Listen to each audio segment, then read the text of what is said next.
ಹೊರಗಡೆ ಬೇಕಾದಷ್ಟು ಬ್ರ್ಯಾಂಡಿನ ಬೇಕಾದಷ್ಟು ವಿಧದ ಜಾಮ್ಗಳು ಸಿಗ್ತದೆ. ಆದರೆ ಅದಕ್ಕೆಲ್ಲ ಪ್ರಿಸರ್ವೇಟಿವ್ ಮತ್ತೆ ಫುಡ್ ಕಲರನ್ನೆಲ್ಲ ಬಳಸಿರ್ತಾರೆ. ಇವತ್ತು ಯಾವುದೇ ಫುಡ್ ಕಲರನ್ನ, ಪ್ರಿಸರ್ವೇಟಿವನ್ನ ಬಳಸದೆ ಆರೋಗ್ಯಕರವಾದಂತಹ ABC ಜಾಮನ್ನ ಯಾವ ರೀತಿಯಾಗಿ ಮಾಡೋದಂತ ತೋರಿಸ್ತಾ ಇದ್ದೇನೆ. ತುಂಬಾನೇ ಚೆನ್ನಾಗಿರ್ತದೆ. ಮಕ್ಕಳಿಗೆ ನೀವು ಎಷ್ಟು ಬೇಕಾದರೂ ಹಾಕಿ ಕೊಡ್ಬೋದು. ಯಾವುದೇ ಚಿಂತೆ ಇಲ್ಲ. ಈ ಆರೋಗ್ಯಕರವಾದ ಜಾಮನ್ನ ಮಾಡಲಿಕ್ಕೆ ನಾನಿಲ್ಲಿ ಖರ್ಜೂರ, ತುರಿದಿರುವಂತಹ ಕ್ಯಾರೆಟ್, ಹಾಗೆ ಬೀಟ್ರೂಟ್, ಹಾಗೆ ಆ್ಯಪಲ್‌ನ ಕಟ್ ಮಾಡಿ ತಗೊಂಡಿದ್ದೇನೆ. ಕ್ಯಾರೆಟ್ ಹಾಗೆ ಬೀಟ್ರೂಟ್ ಸಿಪ್ಪೆ ತೆಗೆದು ತುರಿದಿಟ್ಕೊಂಡಿದ್ದೇನೆ. ಈಗ ಒಂದು ಕುಕ್ಕರನ್ನು ಬಿಸಿಗಿಟ್ಟು ಅದರಲ್ಲಿ 2 ಟೇಬಲ್ ಚಮಚ ಆಗುವಷ್ಟು ತುಪ್ಪವನ್ನು ಹಾಕ್ಕೊಳ್ತಾ ಇದ್ದೇನೆ. ನಂತರ ಇದಕ್ಕೆ ತುರಿದಿರುವಂತಹ ಕ್ಯಾರೆಟನ್ನು ಹಾಕ್ಕೊಳ್ತೇನೆ.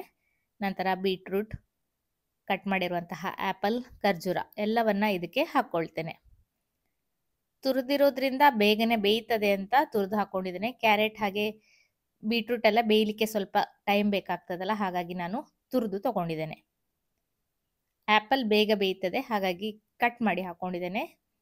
ಖರ್ಜೂರ ಬೀಜವನ್ನು ತೆಗೆದು ಬಳಸಿದ್ದೇನೆ. ಸ್ವಲ್ಪ ಹೊತ್ತು ತುಪ್ಪದಲ್ಲಿ ಇದನ್ನು ಚೆನ್ನಾಗಿ ಮಿಕ್ಸ್ ಮಾಡ್ಕೊಳ್ತೇನೆ. ಸ್ವಲ್ಪ ನೀರಿನಂಶ ಬಿಡಬೇಕು ಹಣ್ಣಿದೆಲ್ಲ. ನಾನು ಜಾಸ್ತಿ ನೀರನ್ನು ಹಾಕಿ ಇದನ್ನು ಮಾಡ್ಕೊಳ್ತಾ ಇಲ್ಲ. ತುಂಬ ನೀರನ್ನು ಹಾಕಿದರೆ ನಂತರ ಕಾಯಿಸ್ಲಿಕ್ಕೂ ಕೂಡ ತುಂಬ ಹೊತ್ತು ಬೇಕಾಗ್ತದೆ. ಹಾಗಾಗಿ ನೀರನ್ನು ಅತ್ಯಂತ ಕಡಿಮೆ ಪ್ರಮಾಣದಲ್ಲಿ ಬಳಸಿ ಈ ಜಾಮನ್ನು ಮಾಡ್ಕೊಳ್ತೇನೆ. ಜಾಸ್ತಿ ದಿವಸ ಇಡ್ಲಿಕ್ಕೆ ಬರ್ತದೆ ಅಂತ ನಾನು ಹೇಳುವುದಿಲ್ಲ. ಸ್ವಲ್ಪ ಸ್ವಲ್ಪವನ್ನ ಮಾಡಿಕೊಂಡ್ರೆ ಆರೋಗ್ಯಕರವಾದ ಜಾಮ್ ಮನೆಯಲ್ಲೇ ರೆಡಿ ಮಾಡ್ಕೊಳ್ಬೋದು. 2 ಟೇಬಲ್ ಚಮಚ ಆಗುವಷ್ಟು ನೀರನ್ನು ಹಾಕ್ಕೊಂಡಿದ್ದೇನೆ. ಹುರಿದಾದ ನಂತರ ಮುಚ್ಚಳವನ್ನು ಮುಚ್ಚಿ 2 ರಿಂದ 3 ವಿಸಿಲನ್ನು ಹಾಕಿಸ್ಕೊಳ್ತೇನೆ. ತುಂಬ ನೀರನ್ನು ಹಾಕ್ಕೊಂಡ್ರೆ ನಂತರ ಮುಚ್ಚಲಿಕ್ಕೂ ಕೂಡ ತುಂಬ ಟೈಮ್ ಬೇಕಾಗ್ತದೆ. ಹಾಗಾಗಿ ಸ್ವಲ್ಪ ನೀರನ್ನು ಹಾಕಿ ಬೇಯಿಸ್ಕೊಂಡಿದ್ದೇನೆ. ಎಲ್ಲವೂ ಕೂಡ ಚೆನ್ನಾಗಿ ಮೆತ್ತಗೆ ಬೆಂದಿದೆ ನೋಡ್ಬೋದು. ಹೀಗೆ ಕಿವುಚಿದ್ರೆ ಎಲ್ಲವೂ ಮೆತ್ತಗಾಗ್ತಾ ಇದೆ. ಸ್ವಲ್ಪ ಮ್ಯಾಶರಲ್ಲಿ ಮ್ಯಾಶ್ ಮಾಡ್ಕೊಳ್ತಾ ಇದ್ದೇನೆ.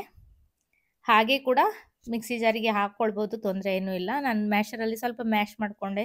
ಹಾಗೆ ಮೆತ್ತಗಾದರೆ ಚೆನ್ನಾಗಾಗ್ತದೆ ಅಂತ. ಅದು ಸ್ವಲ್ಪ ಖರ್ಜೂರ ಎಲ್ಲ ಅದರ ಮೇಲ್ಗಡೆ ಸಿಪ್ಪೆ ಎಲ್ಲ ಇರ್ತದಲ್ಲ, ಹಾಗಾಗಿ ಒಂದ್ಸಲ ಮಿಕ್ಸಿ ಜಾರಲ್ಲಿ ಹಾಕ್ಕೊಂಡ್ರೇ ಚೆನ್ನಾಗಾಗ್ತದೆ ಅಂತ ಮಿಕ್ಸಿ ಜಾರಲ್ಲಿ ಹಾಕ್ಕೊಂಡು ಇದನ್ನು ನುಣ್ಣಗೆ ರುಬ್ಕೊಳ್ತೇನೆ.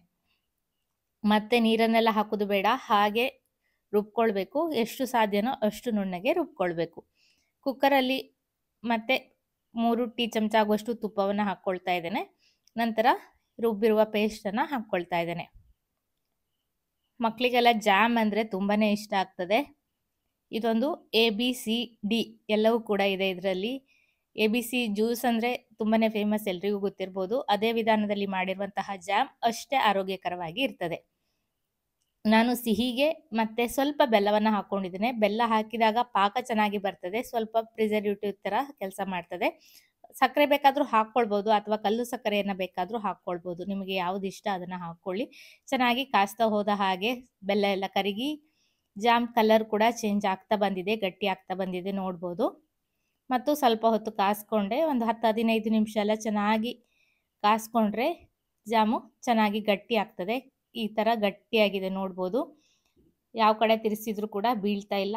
ಆ ಸ್ಟೇಜ್ ಆದ ತಕ್ಷಣ ಉರಿಯನ್ನು ಆಫ್ ಮಾಡ್ಕೊಳ್ತೇನೆ.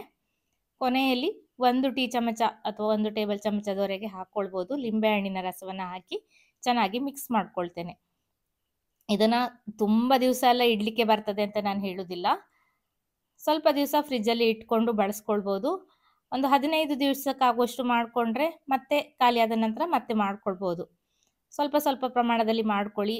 ಮಕ್ಕಳು ಇಷ್ಟಪಡ್ತಾರಾ ಇಲ್ವಾ ಅಂತ ನೋಡಿಕೊಂಡು ಮಾಡಿ. ತುಂಬ ಪ್ರಮಾಣದಲ್ಲಿ ಮಾಡಿಕೊಂಡು ಮಕ್ಕಳು ತಿನ್ನಲಿಲ್ಲ ಅಂದರೂ ಕೂಡ ವೇಸ್ಟ್ ಆಗ್ತದೆ. ಆದರೆ ಇದನ್ನು ಹಾಗೆ ಕೂಡ ತಿನ್ನಬಹುದು. ಚಪಾತಿಯ ಜೊತೆಗೆ ಜಾಮ್ ರೀತಿ ಹಚ್ಚಿಕೊಡ್ಬೋದು ಅಥವಾ ನೀವು ಹಲ್ವದ ರೀತಿಯೆಲ್ಲ ತಿನ್ನಲಿಕ್ಕೆ ಕೊಡ್ಬೋದು. ಯಾವುದೇ ರೀತಿಯ ಅಂಜಿಕೆ ಅಳುಕು ಇಲ್ಲದೆ ಎಷ್ಟು ಬೇಕಾದರೂ ಇದನ್ನು ಹಾಕಿ ಸರ್ವ್ ಮಾಡಿ, ಏನು ತೊಂದರೆ ಇಲ್ಲ. ಆರೋಗ್ಯಕರವಾದಂತಹ ಜಾಮ್ ರೆಡಿಯಾಗಿದೆ. ಇವತ್ತಿನ ಈ ಸೂಪರ್ ಆದ ಜಾಮ್ ರೆಸಿಪಿ ನಿಮಗೆಲ್ಲ ಇಷ್ಟ ಆಗಿದೆ ಅನ್ಕೊಳ್ತೇನೆ. ಇಷ್ಟ ಆದರೆ ಖಂಡಿತ ಒಂದು ಲೈಕ್ ಮಾಡಿ, ಶೇರ್ ಮಾಡಿ, ಅನಿಸಿಕೆಯನ್ನು ಕಮೆಂಟಲ್ಲಿ ತಿಳಿಸಿ. ಹಾಗೆ ಚಾನಲನ್ನು ಸಬ್ಸ್ಕ್ರೈಬ್ ಮಾಡಿಕೊಂಡು ಸಪೋರ್ಟ್ ಮಾಡಿ ಅಂತ ಕೇಳ್ಕೊಳ್ತೇನೆ. ಖಂಡಿತ ನೀವು ಟ್ರೈ ಮಾಡಿ ನೋಡಿ. ಇದೇ ರೀತಿ ಇನ್ನೂ ಹೆಚ್ಚಿನ ರೆಸಿಪಿಗಳೊಂದಿಗೆ ಬರ್ತೇನೆ. ಮತ್ತೊಂದು ವಿಡಿಯೋದಲ್ಲಿ ಸಿಗ್ತೇನೆ. ಅಲ್ಲಿಯವರೆಗೂ ನಮಸ್ಕಾರ.